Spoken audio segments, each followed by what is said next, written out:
Welcome back to this online session. This is Smriti ma'am from SV Union High School and Junior College. Students, in the earlier module, we have seen what is precipitation. We have seen one of the major form of precipitation, that is snow. We have also studied about frostbite. So, let's start with the second major form of precipitation, that is hail. When there is lot of heat on the earth's surface, the upward air flow blows at a greater speed. Because of this upward flow, the temperature of the air reduces and the condensation of the water vapor takes place. Students, if you'll observe the equatorial region, you will realize that the sun rays are directly perpendicular to the equatorial areas. So the land gets heated up very fast in the equatorial areas. Along with this land, the air also gets heated up and it starts rising upward, because as it has got heated up, it becomes light in weight and it starts moving in upward direction. As this air, hot air, is moving in the upward direction, the temperature of this air starts reducing and condensation of the water vapor takes place. Condensation means the vapor or the gas changing into liquid state. After condensation of the water vapor takes place, dark clouds are formed. And as the air goes on moving in the upward direction, the water droplets also go at a high height, high altitude. And this is the place where a solidification of these water droplets occur and the hailstones are formed. As the hailstones go at a higher altitude, these hailstones start growing bigger in size. They become very heavy in weight and they fall down towards the ground. So, what is hail, children? Hail is precipitation in the form of frozen water droplets falling rapidly to the ground because of gravity is called as hail. The process of hailstone formation takes place only when there is lot of heat on the earth's surface. And when this hailstone formation is going on, the air on the earth's surface expands and starts blowing in the upward direction at a great speed. And as a result, a new layer of snow encapsulates the hail. This happens quite a few times, and so concentric layers are formed while the hail grows in size. These big heavy hailstones fall rapidly to the ground because of gravity. Students, let's see how these concentric layers of the hails are formed. So, when the hails are formed, they move up and down continuously because of the upward movements of the air current. As they go to the higher altitude, a new layer of ice gets deposited around it. You can see in the image over here.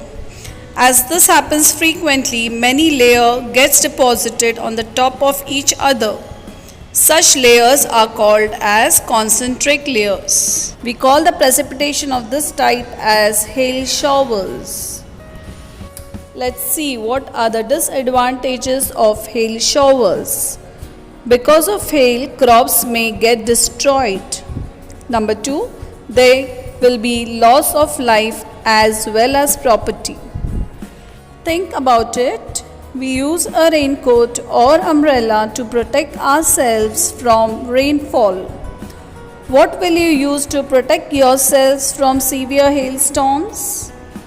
So, in order to save yourself from severe hailstorms, we should immediately take protection under a strong roof, or you have to stay indoors until the downfall of the hailstone stops.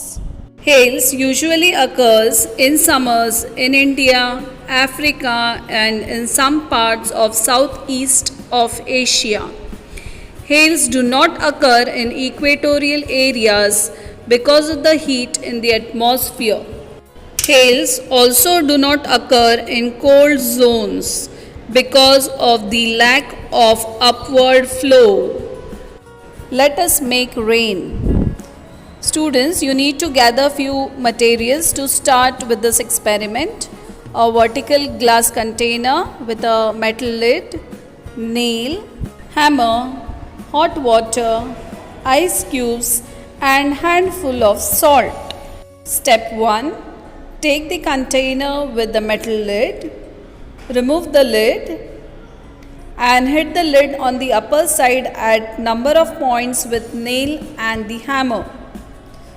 Please note that the lid does not get any holes because of this. Fill 1/3 of the container with steamed water. This water should not be boiled, it should be steamed water. Now put the lid on the container and close it tightly. Take care that the steam in the container should not go out. On the lid, put few ice cubes, handful of rock salt and little water. Observe the container and experience the rain. It may take about 10 to 15 minutes for rain to occur. Students, you must have observed as the vapor in the container is light, it starts traveling in the upward direction, and as the lid is tightly closed, the vapor is unable to escape. And because of the ice cubes which I kept above the lid, condensation of the vapor occurs. Consequently, water droplets formed from the vapor start accumulating on the inner side of the lid. Because of the punches given on the lid, these droplets start gathering together and fall down as drops. During rainfall, similar process takes place in the atmosphere on a large scale. Come on, let us see the third form of precipitation, that is rainfall. We generally get water in the form of rainfall. That is the only source of water. See the process of rainfall. First, the water vapor in the air starts rising at a high height. So as it reaches at a high height, the temperature starts reducing, and because of which condensation takes place and the water vapor changes into water droplets. When these condensed water droplets and dust particles start accumulating, clouds are formed.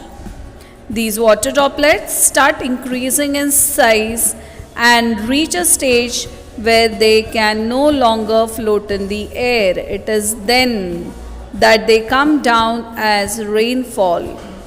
And as you know, rainfall is the main source of water. Majority of the agriculture in India is dependent on rainfall. So, in this module, we have seen the major form of precipitation, which was hail, and we have also done an experiment on how to make rain. We have experienced rain. In the next session, we are going to see the types of rainfall: convectional, orographic and cyclonic rainfall. Till then, take care, stay safe, stay healthy. Thank you.